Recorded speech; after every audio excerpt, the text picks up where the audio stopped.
first here at 5, justice in a case of serial abuse that shocked the world. For 7 long days, more than 150 women relived the cruel treatment they experienced at the hands of one man. The judge called them a, quote, army of survivors. And today, the once prominent doctor they trusted was punished. Larry Nasser sentenced to up to 175 years in prison. CBS 2's Alice Gaynor here now with more for us. Alice. Maurice and Christine, just before hearing that sentence today, Larry Nasser spoke to the courtroom packed with victims. Nasser previously admitted to molesting girls with his hands under the guise of medical treatment. Well, in a fiery rebuke, the judge questioned the sincerity of Nasser's apology. The last of the 156 victims to speak at Larry Nasser's sentencing hearing was Rachel Denhollander, who says Nasser abused her when she was 15. He penetrated me, he groped me, he fondled me, and then he whispered questions about how it felt.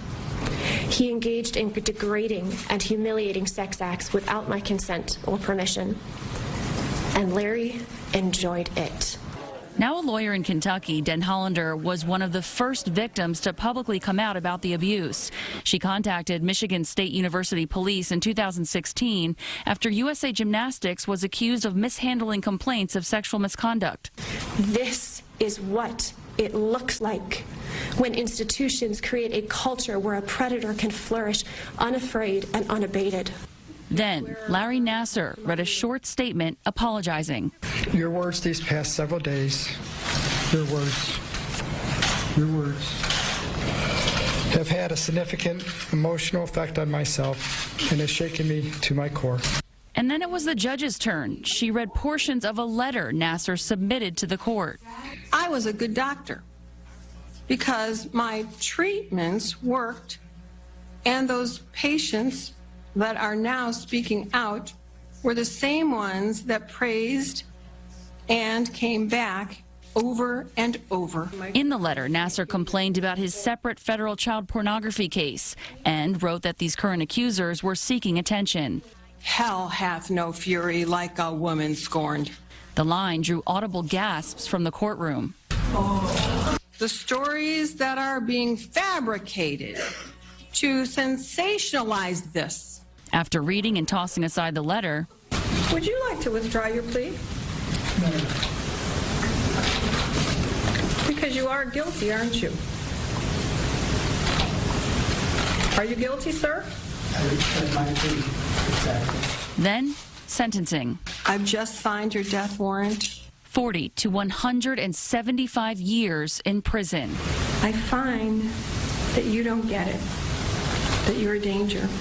Nasser was led out of the courtroom to applause. Calling themselves an army of survivors, some of the young women spoke afterwards, including one talking publicly for the first time. If it was not for these women all week speaking their truth, I would not be able to stand here and speak in front of you right now. They gave me courage. They gave me hope that there can be change, and we need change. This needs to end here. This is way bigger than him. This is about the institutions that protected him. And to reiterate all of the statements that have been said before me, everyone in the world should be outraged right now. And if you aren't, you should examine why. Well, during sentencing, the judge also said there needs to be an investigation into why there was inaction. As for Nasser, he's also serving a 60-year federal sentence for child pornography crimes. He'll be sentenced next week on more assault convictions. Maurice? Okay, Alice.